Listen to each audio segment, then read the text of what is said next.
What does it mean to carry knowledge in the body, and what do the stories look like?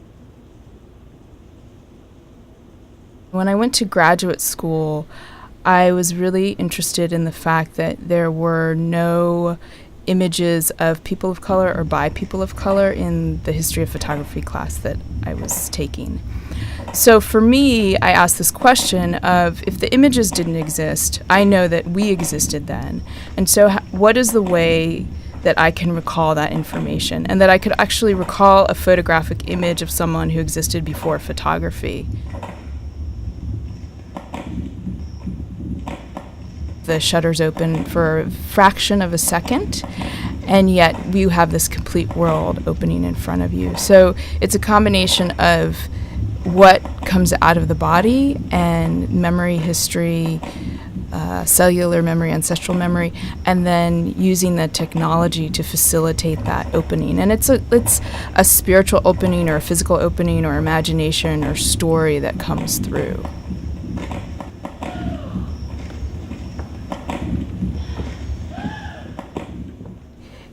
We have this intense history, and so what does it look like when we start creating and imagining and thinking about the responsibility of creating this world as artists, and what the imagination makes in the world? Because everything begins with a thought, and then that thought creates something. And are we always going to be creating this brokenness to our stories?